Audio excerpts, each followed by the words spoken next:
On sent la projection de Birdman de Inarritu et c'est un film d'emblée assez étrange. J'ai l'impression d'avoir vu une sorte de Map to the Stars mais réussi où il se met les deux pieds dans le plat. C'est vraiment une fiction qui est consciente de son statut et qui en même temps ne cesse de faire des allers-retours avec la réalité. C'est le film méta par excellence, à tel point qu'on se perd un peu dedans, mais voilà, tout son procédé de plan-séquence fonctionne vachement parce que le film est un peu un espèce de huis clos. Il tente des espèces de grosses ellipses au sein de son plan et ça marche du feu de Dieu. Michael Keaton est génial et surtout Edward Norton, je trouve, défonce tout. Mais voilà, à chaud comme ça, c'est un peu un film très étrange parce que c'est un peu un film qui nous perd, mais j'ai trouvé ça vachement intéressant et encore une fois, c'est comme si Map to the Stars avait été très bien réalisé donc, et un peu moins pointillé du doigt, mais plus réfléchi derrière. Donc c'est vraiment un exercice perturbant mais très intéressant. Donc chapeau Inarritu. La première claque de 2015 s'appelle Birdman. C'est techniquement absolument grandiose, la réalisation en plan séquence est absolument hallucinante.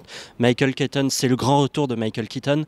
C'est un film vraiment ancré dans sa génération, c'est absolument génial. Birdman est surtout époustouflant par sa technique, parce que les 2 heures de plan séquence quasiment ininterrompues, ou plutôt interrompues, mais on n'arrive jamais vraiment à voir comment, sont absolument sensationnelles. C'est souligné par une musique qui est juste composée uniquement d'une batterie ou uniquement d'un violon.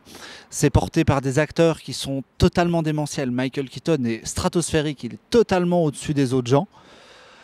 Et ce qui est bluffant, c'est qu'au-delà de la technique, l'histoire est hyper forte. Il y a plein de choses, ça parle de cinéma, de mise en abîme, d'acteurs. On peut comparer la vie du personnage à celle de Keaton. Enfin, il y a vraiment tout un tas de thématiques qui font qu'on est là face vraiment à une expérience assez impressionnante. Alors moi, je dois avouer que je sors pas complètement sur le cul, donc j'ai pas vibré complètement, j'ai pas pleuré, mais voilà, je trouve ça tellement au-dessus de la mêlée que c'est franchement, si le film était sorti fin 2014, il se serait facilement retrouvé dans un top 5.